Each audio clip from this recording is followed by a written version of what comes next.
श्री सच्चिदानंद सद्गुरु साईनाथ महाराज की जय।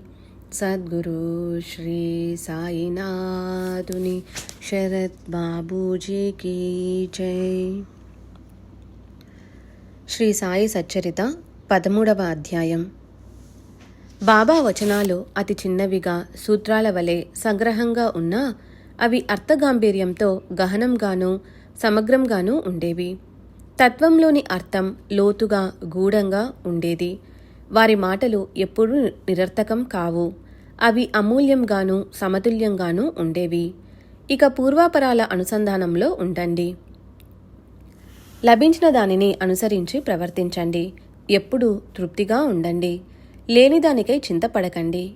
నేను ఇల్లు వాకిలి లేని ఫకీరును. ఏ బాధలు లేకుండా ఒకచోట స్థిరంగా కూర్చున్నాను. అయినా తప్పించుకోలేని ఈ మాయ నన్ను కూడా తరచూ వేధిస్తుంది. నేను మర్చిపోయినా అది నన్ను మర్చిపోకుండా నిరంతరం పెనవేసుకుని ఉంది. అది హరి యొక్క ఆదిమాయ. బ్రహ్మాదులను కూడా ఎగరగొట్టేస్తుంది. దుర్బల ఫకీరుణ్ణి. దాని ముందు నేను ఏపాటివాడను? హరి ప్రసన్నుడైనప్పుడే అది విచ్ఛిన్నమవుతుంది. అఖండ హరిభజన లేకుండా మాయా నిరసనం కాదు అని బాబా మాయ యొక్క మహిమను భక్తులకు చెప్పి దాని నుండి నివృత్తి పొందటానికి భజన పద్ధతిని తెలియచేశారు. సత్పురుషులు నా సచేతనామూర్తులు అని కృష్ణ పరమాత్మ స్వయంగా ఉద్ధవునితో భాగవతంలో స్పష్టంగా చెప్పారు. ఇది తెలియని వారెవరు? దయాఘనులైన సాయి సమర్థులు భక్తుల శ్రేయస్సు కోసం తెలిపిన సత్యాలను అతి వినయంగా వినండి. పాపాలు తొలగిపోయి పుణ్యాత్ములైన వారే నన్ను భజించి నన్ను తెలుసుకుంటారు. ఎల్లప్పుడూ సాయి సాయి అని స్మరించే వారిని సప్త సముద్రాల అవతల ఉన్నా రక్షిస్తాను. ఈ నా మాటల యందు విశ్వాసం ఉంచితే తప్పక మేలు కలుగుతుంది. నాకు పూజా సామాగ్రి గాని అష్టోపచార షోడశోపచార పూజలు గాని అవసరం లేదు. అపరిమితమైన భక్తి ఉన్న చోటే నా నివాసం అని భక్తవత్సలుడైన బాబా అనేకసార్లు చెప్పారు. ఇప్పుడు వారి ప్రేమ వచనాలను స్మరించుకుంటే మనసుకు ఉపశమనం. ఇలాంటి దయాలువు శరణాగతులను సంరక్షించే సాయి సఖులు భక్తుల సేవలను స్వీకరించి వారిపై చూపించిన విశేషాన్ని గ్రహించండి. చిత్త చాంచల్యం లేకుండా ఏకాగ్ర మనసుతో ఈ నూతన కథను సమగ్రంగా వింటే మీరు కృతకృత్యులవుతారు. సాయి నోటి నుండి వెలువడిన అమృత వృష్టియే మనకు పుష్టి తుష్టి. కనుక తమ హితాన్ని కోరుకునేవారు షిరిడీలోని కష్టాలకు విసుగు చెందరు. గత అధ్యాయంలో బాబా ఒక అగ్నిహోత్రునికి బ్రహ్మీభూతుడైన అతని గురువు యొక్క దర్శనాన్ని కలిగించి అతనికి ఆనందాన్ని కలిగించారు. ఇప్పుడు ఈ అధ్యాయం అంతకంటే మధురమైనది. క్షయరోగంతో బక్కచిక్కి ఎండిపోయిన ఒక భక్తునికి బాబా స్వప్నంలో శిక్షించి అతనికి ఆరోగ్యాన్ని ప్రసాదించారు. కల్మష దహనకారకమైన సాయినాథుని అద్భుత చరిత్రను భక్తులు సావధానంగా వినండి. ఇహపరాలకు సాధనమై పుణ్యపావనమైన ఈ చరిత్ర గంగాజలం వలె పవిత్రమైనది. దీనిని వినేవారి చెవులు ధన్యం.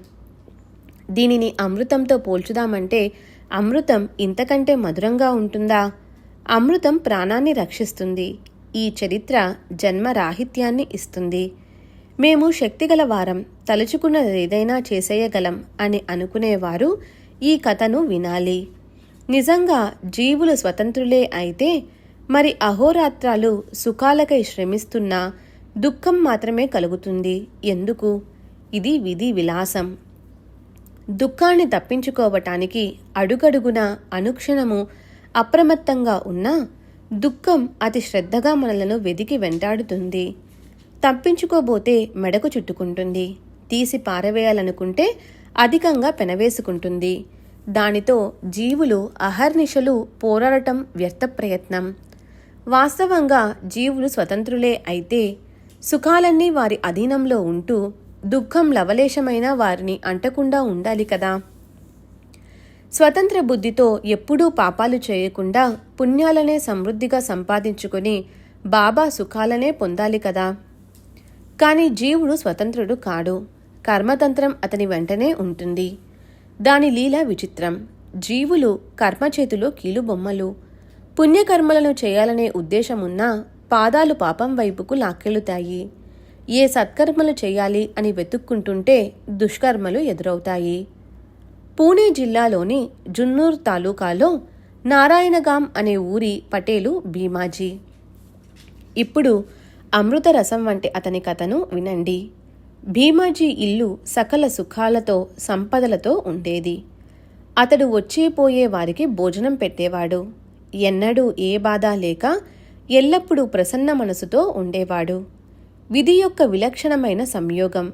మేలుగాని కీడుగాని మనకు తెలియకుండానే జరుగుతాయి. కర్మ యొక్క పర్యవసానంగా లేని రోగాలు పుట్టుకొస్తాయి.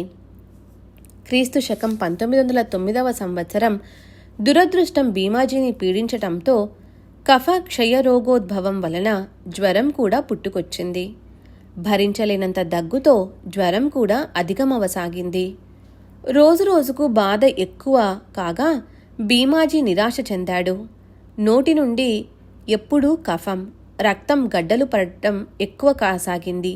కడుపులో నొప్పి. ఆ బాధకు ప్రాణం గిలగిలాలాడేది. అలా భీమాజీ బాధతో పక్కను అంటుకుపోయాడు. శరీరం చిక్కి ఎండిపోసాగింది. ఎన్నెన్నో ఉపాయాలు, చికిత్సలు అయ్యాయి.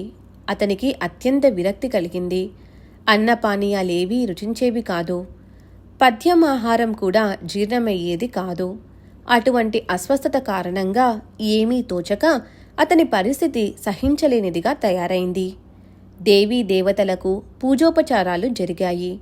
వైద్యులు, డాక్టర్లు చేతులు వ్రేలాడేశారు. బ్రతుకుతానన్న ఆశపై నీళ్లు వదులుకొని భీమాజీ దుఃఖంలో మునిగిపోయాడు. ఇక బ్రతికేది కొద్ది రోజులేనని పటేలు మనసులో బాధపడసాగాడు. బాగా క్షీణించిపోయి విసుగుతో రోజులు గడిపేవాడు. తను ఆరాధించే కులదేవత తనకు ఆరోగ్యాన్నివ్వలేదు. జ్యోతిషులను, భూత వైద్యులను సంప్రదించి విసిగిపోయాడు. ఒకరు ఇది శరీరానికి సంబంధమైన వ్యాధి అని అన్నారు. దైవఘటన వలన కలిగిన పూర్వకర్మ ఫలితం కనుక మానవ యత్నం ఉపయోగపడదని కొందరన్నారు. డాక్టర్లు అయ్యారు, హకీములయ్యారు. అనేకులు చికిత్సలు చేసి అలసిపోయారు. ఎవరిది ఏదీ ఉపయోగపడలేదు. అందరి ప్రయత్నాలు విఫలమయ్యాయి. పటేలు బాగా నిరాశ చెందాడు. దేవా, నేనెలాంటి పాపం చేశానో, ఏదీ ఉపయోగపడటం లేదు అని అనుకునేవాడు. దైవం ఎంత విచిత్రం! సుఖాలను అనుభవించేటప్పుడు ఒక క్షణమైన తన స్మరణను కలుగనివ్వడు. అతని లీల ఆశ్చర్యకరం. తనకు ఇష్టం వచ్చినప్పుడు నానా కష్టపరంపరలను పంపి నారాయణ పరుగునరా అని తన స్మరణ చేయించుకుంటాడు. పటేలు తప్పించిపోతూ చేసిన ఆర్తనాదాన్ని విన్న దేవుడు వెంటనే కరిగిపోయాడు. భీమాజీకి నానాసాహెబుకు ఉత్తరం రాయాలని బుద్ధి పుట్టింది. ఇతరులెవరూ చేయలేని దానిని నానా ఎలాగైనా చేయగలడని అతనికి పూర్తి విశ్వాసం. అదే శుభశకునమై రోగోపశమనానికి కారణమైంది. తరువాత అతడు నానాకు సవిస్తరంగా ఉత్తరాన్ని రాసి పంపాడు. నానాసాహెబు స్మరణ కలగటం సాయినాథుని ప్రేరణే. అదే రోగ నివారణకు కారణభూతమైంది. సత్పురుషుల లీలలో ఆలోచనకు అంతుపట్టవు. కాలచక్ర రచనా విధానంలో కూడా దైవం యొక్క ఉద్దేశమే కనిపిస్తుంది. అందువలన అన్యథా ఆలోచించి వ్యర్థమైన గొప్పతనాన్ని ఆపాదించుకోకూడదు. మంచి చెడు క్రియలనన్నిటినీ నడిపించే సూత్రధారి ఈశ్వరుడు. తరింపచేసిన, మరణింపచేసిన కార్యకర్త అతడొక్కడే. పటేలు నానా చందోర్కర్కు సవిస్తరంగా ఇలా ఉత్తరం రాశాడు. మందులు తిని విసుగెత్తి నాకు జీవితంపై విరక్తి కలిగింది. ప్రపంచమంతా దుఃఖమయంగా అనిపిస్తూ ఉంది. డాక్టర్లు వ్యాధి నివారణ సాధ్యం కాదని నా ప్రాణాలపై ఆశ వదిలేశారు. వైద్యులకు, హకీములకు ఏం అర్థం కాకుండా ఉంది. నాకు కూడా నమ్మకం పోయింది. అయినా మీ చరణాల వద్ద నాదొక మనవి. మిమ్మల్ని కలుసుకోవాలని నాకు కోరికగా ఉంది. నానా చందోర్కరు ఉత్తరాన్ని చదివాడు. భీమాజీ ఎంతో మంచివాడవటం వలన నానా బాధపడ్డాడు. అతని మనస్సు కరిగిపోయింది. ఒక నివారణోపాయాన్ని తెలుపుతూ జవాబు రాశాడు. వెంటనే వెళ్ళి సాయిబాబా పాదాలు పట్టుకో. ఇదొక్కటే తరుణోపాయం. మనకు తల్లి తండ్రి వారొక్కరే. మనకే కాదు, అందరికీ వారే కరుణామయి అయిన తల్లి. పిలవగానే పరుగిడి వచ్చి కరుణతో చేయినందుకుంటారు. బిడ్డల అవసరాలు వారికి బాగా తెలుసు. క్షయరోగమే కాదు, వారి దర్శనంతో మహారోగం కూడా పోతుంది. ఏమాత్రం సందేహం పెట్టుకోక వెళ్ళి వారి పాదాలను గట్టిగా పట్టుకో. ఎవరు ఏది కోరితే అది ఇస్తానని వారు ప్రతిజ్ఞ పూనారు. అందుకే త్వరగా వెళ్ళి వారిని దర్శించుకోమని చెబుతున్నాను. భయాలన్నిటిలో పెద్దదైన మరణ భయం కంటే వేరొకటి ఉంటుందా? వెళ్ళు, సాయి చరణాలను గట్టిగా పట్టుకో. వారొక్కరే నిన్ను నిర్భయుణ్ణి చేయగలరు. పటేలు పరిస్థితి భరించలేని బాధతో ప్రాణాంతకమైంది. ఎప్పుడెప్పుడు సాయినాథుణ్ణి కలుసుకుంటానా, ఎప్పుడు కార్యం సాధించుకుంటానా అని పటేలు తహతహలాడాడు. త్వరగా సామాను సర్దుకొని ఆ మరునాడే షిరిడీ ప్రయాణమవ్వాలని అనుకున్నాడు. ఆ విధంగా దృఢ నిశ్చయంతో అందరి వద్ద సెలవు తీసుకొని పటేలు సాయి మహారాజు దర్శనానికి షిరిడీ బయలుదేరాడు. ఎంత త్వరగా షిరిడీ చేరుకుంటానా అని తన వారితో కలిసి ఉత్సాహంగా బయలుదేరాడు. అతని బండి మసీదు ప్రక్కన ముందు ద్వారం వద్దకు వచ్చింది. భీమాజీని నలుగురు మోసుకుని పైకు తీసుకువచ్చారు. నానాసాహెబు వారి వెంట ఉన్నాడు. మాధవరావు కూడా అక్కడికి వచ్చాడు. అతని ద్వారా బాబాను కలుసుకోవటం అందరికీ సులభం. పటేలుని చూచి బాబా, శ్యామా, ఈ దొంగను ఎక్కడి నుండి తీసుకువచ్చి నా మీద పడవేశారు? ఇదేమైనా మంచి పనేనా అని అన్నారు. భీమాజీ సాయి పాదాలయందు శిరస్సు నుంచి, సాయినాథ, నేను అనాథను, నన్ను కరుణించండి. దీననాథ, నన్ను రక్షించండి అని వేడుకున్నాడు. పటేలు యొక్క బాధను చూచిన సాయినాథునికి దయ కలిగింది. అంతే, తన బాధ తక్షణం ఉపశమనమవుతుందని పటేలుకు విశ్వాసమేర్పడింది. భీమాజీ యొక్క అస్వస్థతను గమనించి దయాసాగరులైన సాయి సమర్థులు అమితంగా కరిగిపోయారు. మందహాస వదనంతో, కూర్చో, ఏం బాధపడకు, బుద్ధిమంతులు కలవరపడరు. షిరిడీలో అడుగు పెట్టగానే నీవు అనుభవించాల్సిన కర్మ అంతమైంది. కంఠం వరకు కష్టాలలో మునిగి ఉన్నా, మహామహా బాధల గోతులలో పాతుకుపోయినా ఈ మసీదు మాత మెట్లు ఎక్కినవారు సుఖాన్ని అధిరోహించినట్లే అని గ్రహించు. ఇక్కడి ఫకీరు చాలా దయాలువు. నీ వ్యధను నిర్మూలించి ప్రేమతో సంరక్షిస్తారు. వారు అందరి పట్ల కారుణ్యమూర్తి. అందువలన నీవు నిశ్చింతగా భీమాబాయి ఇంట్లో ఉండు. 1-2 రోజులలో నీకు స్వస్థత చేకూరుతుంది. ఇక వెళ్ళు అని చెప్పారు. దైవయోగం వలన అమృత సించనం ద్వారా ఒక ఆయుహీనునకు పునర్జన్మ కలిగినట్లు పటేలుకు తృప్తి కలిగింది. మరణోన్ముఖునకు అమృతపానం లభించినట్లు, తృషార్తునకు మంచినీరు దొరికినట్లు సాయి నోటి నుండి వెడలిన వచనాలు పటేలు మనసుకు శాంతిని కలిగించాయి. ప్రతి 5 నిమిషాలకు అతని నోటి నుండి రక్తపు గడ్డలు పడేవి. కాని బాబా ఎదుట 1 గంట సేపు కూర్చున్నా ఏం కాలేదు. బాబా అతని జబ్బును పరీక్ష చేయలేదు. ఏ కారణంగా ఆ రోగం పుట్టుకు వచ్చింది అని ప్రశ్నించనూ లేదు. కేవలం వారి కృపా దృష్టితో రోగం వెంటనే తొలగిపోయింది. వారి కరుణా కటాక్షం ఉంటే చాలు. ఎండిపోయిన మ్రోడు కూడా చిగురిస్తుంది. వసంత ఋతువు కాకున్నా పూలు వికసించి రమణీయమైన ఫలాలనిస్తాయి. రోగం గాని ఆరోగ్యం గాని పుణ్యపాపాలు నశించిపోవాలి. ఎవరి కర్మను వారు అనుభవించడం తప్ప అన్యోపాయం లేదు. కర్మను అనుభవించటం మాత్రమే రోగం నశించటానికి మార్గం. జన్మ జన్మలలోనూ ఇదే తప్పక జరుగుతుంది. కర్మను అనుభవించటం తప్ప రోగాన్ని తొలగించే మరో ఉపాయం లేదు.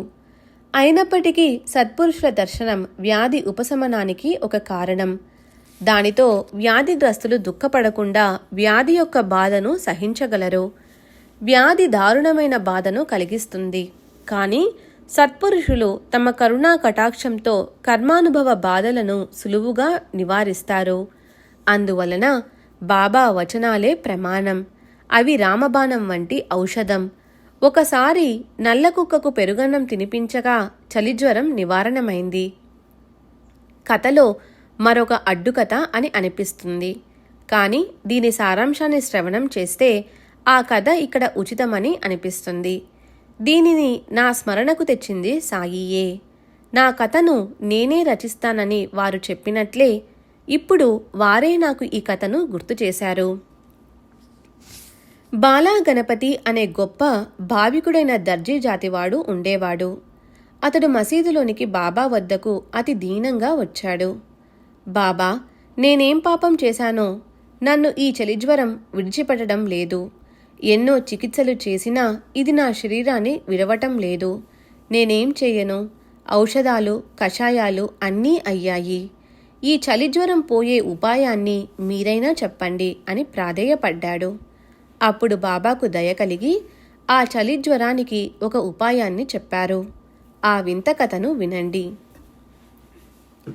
లక్ష్మీ దేవాలయం వద్ద నల్ల కుక్కకు పెరుగన్నం పెట్టు, వెంటనే బాగైపోతావని చెప్పారు. బాల భయపడుతూ ఇంటికి వెళ్ళి చూడగా మూతపెట్టి ఉంచిన అన్నం కనిపించింది. పక్కనే పెరుగు కూడా దొరికింది. పెరుగన్నం సిద్ధంగా ఉంది. కాని ఈ సమయాన దేవాలయం వద్ద నల్లకుక్క ఉంటుందా అని బాల అనుకున్నాడు. కాని అతడు అనవసరంగా చింతపడ్డాడు. బాబా చెప్పిన చోటికి చేరుకునేసరికి ఒక నల్లకుక్క తోక ఆడించుకుంటూ తన దగ్గరకు రావటం చూచాడు. అలా అంతా కలిసిరాగా బాల చాలా ఆనందించాడు. కుక్కకు పెరుగన్నం పెట్టి ఆ విషయాన్ని బాబాకు తెలియచేశాడు. సారాంశం: ఇలా జరిగిన దాన్ని ఎవరు ఏమనుకున్నా బాలాకు చలిజ్వరం తగ్గి స్వస్థత చేకూరింది. ఇలాగే బాపూసాహెబ్ బుట్టీకి కడుపులో శీతలం కలిగింది. దానితో వెంటనే విరేచనాలు, గడియకు వాంతులపైన వాంతులు ఎడతెగకుండా రాసాగాయి. అన్ని రకాల ఔషధాలతో అలమరా నిండిపోయింది. కాని ఏ ఒక్కటీ పనిచేయలేదు. ఆ చింతతో, అదే ఆలోచనతో బాపూసాహెబు చాలా కలవరపడ్డాడు. వాంతులు, విరేచనాలు ఆగకుండా, ఎడతెరపి లేకుండా అవటం వలన అతడు బాగా నీరసించిపోయాడు. అలవాటు ప్రకారం రోజూ బాబా దర్శనానికి వెళ్ళటానికి అతనికి శక్తి లేకపోయింది. ఈ వార్త బాబా చెవికి సోకింది. బుట్టిని రప్పించి తమ ఎదుట కూర్చోబెట్టుకున్నాడు. ఖబర్దార్, ఇక నుండి మల విసర్జనానికి వెళ్ళకూడదు. ఇక వాంతులు కూడా ఆగిపోవాల్సిందే అని అన్నారు. చూపుడు వ్రేలుతో అతన్ని ఉద్దేశించి మరలా అట్లాగే అన్నారు. తాత్పర్యం, వారి వచనాల దెబ్బ ఎలాంటిదో గాని 2 వ్యాధులు పారిపోయి బుట్టి ఆరోగ్యం బాగుపడింది. ఒకసారి ఊళ్ళో కలరా వ్యాధి వచ్చింది. ఆ ఉపద్రవంలో బుట్టీకి ఎడతెరపిలేని వాంతులు, విరేచనాలు.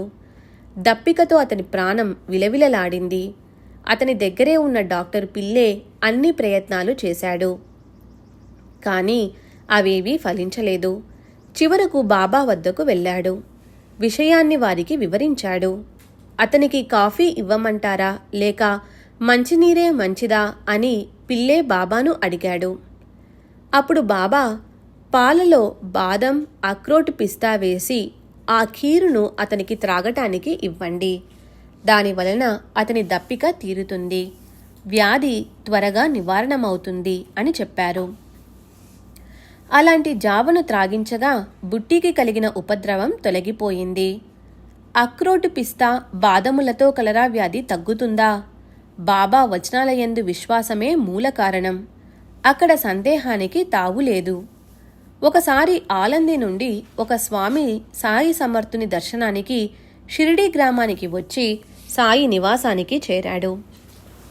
అతనికి చెవిపోటు, అనారోగ్యం కారణంగా నిద్రాభంగం అయ్యేది. శస్త్రచికిత్స చేయించుకున్నా ఏ కాస్తైనా ప్రయోజనం కలగలేదు. భరించలేని చెవిపోటు వచ్చింది. నివారణోపాయాలు పనికి రాలేదు. అక్కడి నుండి బయలుదేరి వెళ్ళాలని తలచి సాయి ఆశీర్వాదం కొరకు వెళ్ళాడు. వారి పాదాలకు అభివందనం చేసి బాబా విభూతి ప్రసాదాన్ని తీసుకొని మీ కృప ఎప్పుడూ ఉండాలి అని స్వామి సాయి ఆశీస్సులను కోరాడు. ఆ స్వామి యొక్క చెవిపోటు గురించి మాధవరావు దేశపాండే బాబాతో మనవి చేశాడు. అల్లా అచ్చా కరేగా, అల్లా మంచి చేస్తాడు అని మహారాజు ధైర్యాన్నిచ్చారు. అలా సాయి ఆశీస్సులను అందుకొని స్వామి పూణే పట్టణం వెళ్ళాడు. వారం రోజులకల్లా అతని చెవిపోటు తగ్గిపోయిందని ఉత్తరం రాశాడు. వాపు తగ్గనందువలన మరలా శస్త్రచికిత్స చేయించుకోవాలని తిరిగి ముంబైకి వెళ్ళాడు. మరలా అదే డాక్టరు చెవిని పరీక్షించగా వాపు ఎక్కడా కనిపించలేదు. ఇక శస్త్రచికిత్స అవసరం లేదని డాక్టర్ చెప్పాడు. దానితో స్వామి యొక్క చింత తొలగిపోయింది. అందరికీ ఆశ్చర్యం కలిగింది. ఇలాంటిదే మరో కథ ప్రసంగవశాత్తు గుర్తుకు వచ్చింది. దాన్ని చెప్పి ఈ అధ్యాయాన్ని త్వరగా ముగిస్తాను. మసీదు యొక్క సభా మండపంలో నేలపని ఆరంభించడానికి 8 రోజుల ముందు కాకా మహాజనికి దుర్భరమైన అజీర్ణ వ్యాధి. దానివలన విరేచనాలు అధికంగా అవసాగాయి. తన భారాన్ని బాబాపై వేసి ఏ ఔషధాలను తీసుకోలేదు, ఏ చికిత్సలు చేసుకోలేదు. అతడు చాలా విసుగెత్తిపోయాడు. సాయి పూర్ణ అంతర్జ్ఞాని అని మహాజనికి తెలుసు. అందువలన తన అస్వస్థతను గురించి బాబాకు చెప్పలేదు. బాబా తలుచుకున్నప్పుడు వారే వ్యాధిని నివారిస్తారని పూర్తి విశ్వాసంతో వ్యాధిని సహిస్తూ ఉన్నాడు.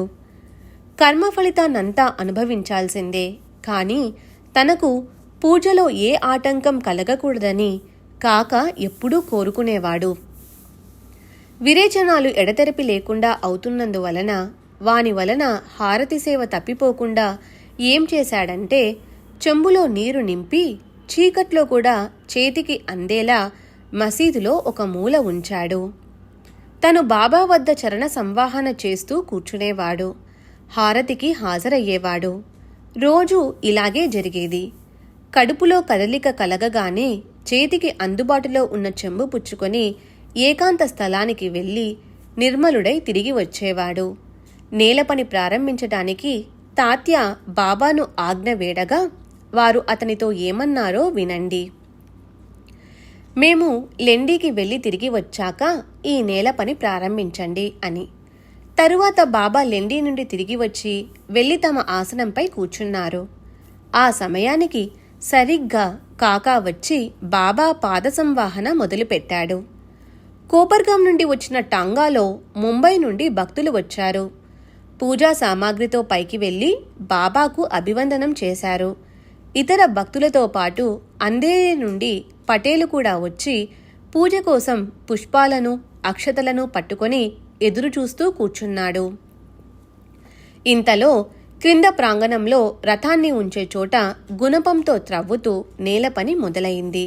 ఆ శబ్దాన్ని విన్నంతనే బాబా విచిత్రంగా కేకలు వేశారు. వెంటనే కళ్ళను భయంకరంగా పెద్దవి చేసి తక్షణం నృసింహావతారాన్ని దాల్చారు. ఎవరు గుణపంతో త్రవ్వుతున్నారు, వారి నడుం విరక్కొడతానంటూ సటకా పుచ్చుకొని లేచేసరికి అందరూ భయపడిపోయారు. గుణపాలను పారవేసి పనివాళ్లు పరుగు తీశారు. కాగా కూడా బెదిరిపోయి లేచి పరిగెడుతుంటే బాబా అతని చేతిని పట్టుకున్నాడు. ఎక్కడికి వెళ్తున్నావు, కూర్చో అని అన్నారు. ఇంతలో తాత్య, లక్ష్మి వచ్చారు. వారిపై కూడా బాబా ఇష్టం వచ్చినట్లుగా తిట్లను కురిపించారు. ప్రాంగణం బయట ఉన్న గుంపును కూడా బాగా తిట్టారు. అప్పుడు అక్కడ పడి ఉన్న వేయించిన వేరుశనగ పప్పు సంచిని అందుకున్నారు. బాబా కోపావేశంలో ఉన్నప్పుడు భయభీతులై నలుదిక్కులకు పరిగెత్తిన వారెవరిదో ఆ సంచి మసీదులో పడిపోయి ఉంది. దానిలో బాగా సేరు గింజలుండి ఉంటాయి. వానిని పిడికెడుగా బయటికి తీసి చేతితో నలిపి పొట్టు ఊదేసి శుభ్రం చేసి వానిని మహాజనికి తినటానికి ఇచ్చారు. అలా ఒకవైపు తిడుతూనే మరోవైపు గింజలను నలపటం, శుభ్రమైన గింజలను అతని చేతిలో పోసి తినేసేయ్ అని అంటూ కొన్ని తాము నోట్లో వేసుకుంటూ అలా సంచిని ఖాళీ చేశారు. గింజలన్నీ అయిపోయాక నాకు దాహం వేస్తూ ఉంది, నీరు తీసుకునిరా అని చెప్పారు.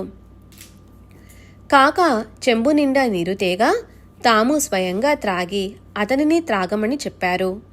కాక నీరు త్రాగిన తరువాత నీ మలద్వారం మూసుకుంది, ఆ బ్రాహ్మలు ఎక్కడ చచ్చారు? వెళ్ళి వారిని పిలుచుకునిరా అని అన్నారు. తరువాత భక్తులు వచ్చారు. మసీదు మరలా ఎప్పటి వల్లే నిండిపోయింది. నేల పని మరలా ఆరంభమైంది. కాకా విరేచనాలు ఆగిపోయినాయి. విరేచనాలకు ఇదేం ఔషధం? సత్పురుషుల వచనమే అసలు ఔషధం. వారిచ్చినది ప్రసాదంగా గ్రహిస్తే దానికంటే శ్రేష్టమైనది మరొకటి లేదు. వారి వచనాలను అనుగ్రహంగా భావిస్తే వేరే ఔషధాలు అవసరం ఉండవు. హార్దా పట్టణంలోని ఒక గృహస్థుడు కడుపులో శూలవ్యాధితో 14 ఏళ్లుగా బాధపడ్డాడు. సమస్త ప్రయత్నాలు చేశాడు. అతని పేరు దత్తోపంతు. షిరిడీలోని సాయి మహాత్ములు దర్శనంతో కష్టాలను నివారిస్తారని ఆ నోటా అనగా విన్నాడు. వారి కీర్తిని విని షిరిడీకి వెళ్ళాడు. సాయి చరణాలకు వందనం చేసి వారిని కరుణించమని ప్రార్థించాడు. బాబా, ఈ కడుపుశూల నా వెంటపడి 14 ఏళ్లు నిండాయి. దీనికి పరమావధి అయ్యింది. ఇది ఇక చాలు. ఈ బాధను అనుభవించే శక్తి ఇంక నాకు లేదు. నేనెవరినీ హింసించలేదు. తల్లిదండ్రులను అవమానించలేదు. పూర్వజన్మలో ఏం చేశానో గుర్తులేదు. నాకీ కష్టం వచ్చింది అని దుఃఖించాడు. సత్పురుషుల ప్రేమావలోకనం, వారి ఆశీర్వచనం, వారి ప్రసాదం మాత్రంతో వ్యాధి నిరసనమవుతుంది. వేరే ఇంకేమీ అవసరం లేదు. అటువంటిదే దత్తోపంతు అనుభవం. బాబా అభయహస్తం అతని శిరస్సున పడి వారి ఆశీర్వాదం, విభూతి ప్రసాదం లభించగానే అతని మనస్సుకు శాంతి కలిగింది. సాయి మహారాజు అతనిని కొన్ని రోజులు అక్కడే ఉంచేసుకున్నారు. క్రమక్రమంగా అతని కడుపు శూలబాధ పూర్తిగా నివారణమైంది. ఇటువంటి మహానుభావుని ప్రభావాన్ని నేను ఎంతని వర్ణించను. ఇతరులకు ఉపకారం చేయటం వారి నిత్య స్వభావం. చరాచరాలలో వారికి సద్భావమే. వారి లీలలను స్తుతించాలన్నా, గానం చేయాలన్నా ఒకటి కంటే మరొకటి విచిత్రం. ఇప్పుడు పూర్వానుసంధానం మరలా భీమాజీ చరిత్ర. బాబా విభూతిని తెప్పించి కొంచెం భీమాజీకి ఇచ్చి కొంచెం అతని నుదుట రాసి అతని శిరస్సుపై తమ హస్తాన్ని ఉంచారు. బసకు వెళ్ళటానికి ఆజ్ఞ ఇచ్చారు. పటేలు బండి వరకు తనే నడుచుకుంటూ వెళ్ళాడు. అతనికి హుషారుగా ఉన్నట్లు అనిపించింది. అతని కోసం నియమించిన స్థలానికి వెళ్ళాడు. అతనికి ఆ స్థలం ఇరుకుగా ఉంది. అయినా అది బాబాయే స్వయంగా సూచించిన స్థలం. అందుకే దానికి మహత్వం. దిమ్మెసతో అప్పుడే సమతలంగా చదును చేసిన నేల చెమ్మగా ఉంది. అయినా బాబా ఆజ్ఞను శిరసా వహించి భీమాజీ అక్కడే తన వసతిని ఏర్పరచుకున్నాడు. భీమాజీకి ఊళ్ళో తెలిసిన వారు అనేకులు ఉన్నారు. పొడిగా ఉన్న స్థలం లభిస్తుంది. కానీ బాబా స్వయంగా చెప్పిన స్థానాన్ని వదిలి వేరే స్థలాన్ని చూచుకోలేడు కదా. అక్కడే 2 గోనెగుడ్డలు పరుచుకొని వానిపై పరుపు వేసుకొని పటేలు నిశ్చింతగా శయనించేవాడు. ఆ రోజు రాత్రి అతనికి కల వచ్చింది. బాల్యం నాటి మాస్టారు వచ్చి అతన్ని కొట్టసాగాడు. పద్యం కంఠస్థం చేయటానికి చేతిలో ఒక బెత్తం పుచ్చుకొని బాగా దెబ్బలు కొడుతూ అతని వీపు చితకబాడాడు. అలా శిష్యుణ్ణి చాలా కష్టపెట్టాడు. ఆ పద్యాన్ని తెలుసుకోవాలని శ్రోతలు చాలా కుతూహలపడుతున్నారని ఆ పద్యాన్ని అక్షరమక్షరం శాంతం చెబుతాను. పద్యం. పరుల గృహాలలో పాదం పెట్టటం, పాము తలపై పాదం మోపటమని భావించే స్త్రీ, లోబి చేతి నుండి అతి కష్టంగా రాలే డబ్బులా అతి తక్కువగా మాట్లాడే స్త్రీ, ఇంట్లో డబ్బు లేకపోయినా పతి సహచర్యాన్నే సుఖంగా భావించే స్త్రీ, తన పతి కోరిన విధంగా ప్రశాంత మనసుతో ప్రవర్తించే స్త్రీ, ఈ స్వభావం కల స్త్రీయే నిజమైన సతి. ఈ శిక్ష ఎందుకొరకు అన్న విషయం ఏమీ అర్థం కాలేదు. ఎంతో పట్టుదలతో మాస్టారు బెత్తం వదలటం లేదు. వెంటనే మరో కల వచ్చింది. అది ఇంతకంటే విలక్షణమైంది. ఎవరో ఒక గృహస్థుడు వచ్చి అతని ఛాతిని అదిమి పట్టి కూర్చున్నాడు. చేతిలోకి ఒక పొత్రాన్ని తీసుకొని దానితో భీమాజీ ఛాతిని సన్నికల్లుగా చేసి రుద్దుతుంటే అతని ప్రాణాలు ఉక్కిరి బిక్కిరై కంఠంలోకి వచ్చి వైకుంఠానికి వెళ్ళిపోయినట్లు అనిపించింది. కల అయిపోగానే అతనికి బాగా నిద్ర పట్టింది. మనసుకు కొంచెం విశ్రాంతి కలిగింది. సూర్యుడు ఉదయించేసరికి పటేలు మేలుకున్నాడు. అతని మనసుకు ఎన్నడూ లేనంత హుషారు కలిగింది. వ్యాధిని గురించిన ఆలోచనంతా పూర్తిగా మాయమైంది. సన్నికల్లు పొత్రం, బెత్తంతో కొట్టడం ఎక్కడ గుర్తుంటాయి? కళ భ్రమ అని జనులంటారు. కానీ ఒక్కొక్కప్పుడు దానికి విరుద్ధంగా అనుభవం అవుతుంది. పటేలుకు ఆ స్వప్న సమయంలో రోగం వదిలి బాధ తొలగిపోయింది. అతడు చాలా సంతోషించాడు. అతనికి పునర్జన్మ కలిగినట్లు అనిపించింది. బాబా దర్శనానికి మెల్లమెల్లగా బయలుదేరి వెళ్ళాడు. బాబా యొక్క చంద్రవదనాన్ని చూచి పటేలు మనస్సు సాగరంలో ఉప్పొంగింది. అతడు ఆ ఆనంద సాగరంలో మునిగిపోగా అతని కళ్ళు మూసుకొని పోయాయి. కళ్ళ నుండి ప్రేమాశ్రువులు ప్రవహించాయి. ఆ స్థితిలో బాబా పాదాలపై మస్తకాన్నుంచాడు. బెత్తంతో శిక్షించటం, గుండెను బ్రద్దలు చేసే బాధ, దాని ఫలితం ఆనందదాయకమైంది. బాబా, మీ ఈ ఉపకారానికి పామరునైన నేను ఎలా బదులు తీర్చుకోగలను? అది అశక్యం. అందువల్ల కేవలం మీ పాదాలపై శిరస్సు నుంచుతాను. ఇదే నా రుణ విముక్తి. ఇంతకంటే వేరే ఉపాయం లేదు. సాయి, మీ లీలలు అతర్క్యం, ఆలోచనలకు అందనివి అని బాబా కీర్తిని గానం చేస్తూ అక్కడ 4 రోజులున్నాడు. ఆ తరువాత నానా ఉపకారాన్ని స్మరించుకొని కృతార్థుడై తిరిగి వెళ్ళిపోయాడు. పటేలు బాబా యందు భక్తిశ్రద్ధలు కలిగి వారి కృపకు కృతజ్ఞతాపూర్వకంగా ఆనందంతో నిండిన మనస్సుతో తరచూ షిరిడీ వచ్చేవాడు.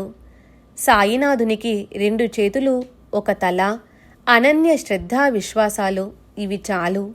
వేరే ఏవీ అవసరం లేదు. కానీ కృతజ్ఞత మాత్రం తప్పక ఉండాలి.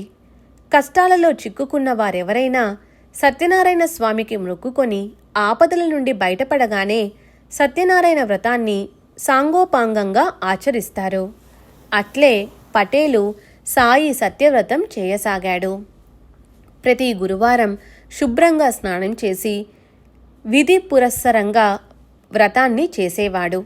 జనులు సత్యనారాయణ కథలు చదువుతారు. పటేలు దాసగను రచించిన అర్వాచీన భక్తలీలామృతంలోని సాయి చరితాన్ని ప్రేమపూర్వకంగా చదివేవాడు. 45 అధ్యాయాలున్న ఈ గ్రంథంలో దాసగను అనేక భక్తుల గురించి గానం చేశాడు. వానిలో సాయినాథుని గురించి 3 అధ్యాయాలు ఉన్నాయి. ఇవి సాయి సత్యవ్రత కథలు. వ్రతాలలో ఉత్తమమైన ఈ వ్రతంలో పటేలు ఈ 3 అధ్యాయాలను చదివేవాడు. అలా అతడు అపరిమితమైన సౌఖ్యాన్ని పొందాడు. అతని మనస్సుకు ప్రశాంతి కలిగింది. ఆప్తుల, బంధమిత్రుల సహితంగా ఆనందభరిత మనస్సుతో నియమంగా సాయి సత్యవ్రతాన్ని ఆచరించేవాడు. పూజా పద్ధతి, నైవేద్యం మొదలైనవన్నీ అదే పద్ధతి ప్రకారమే. అక్కడ సత్యనారాయణుడు, ఇక్కడ సాయి నారాయణుడు. రెండిటిలో ఏదీ తక్కువ కాదు. దీనిని పటేలు ప్రవేశపెట్టాడు.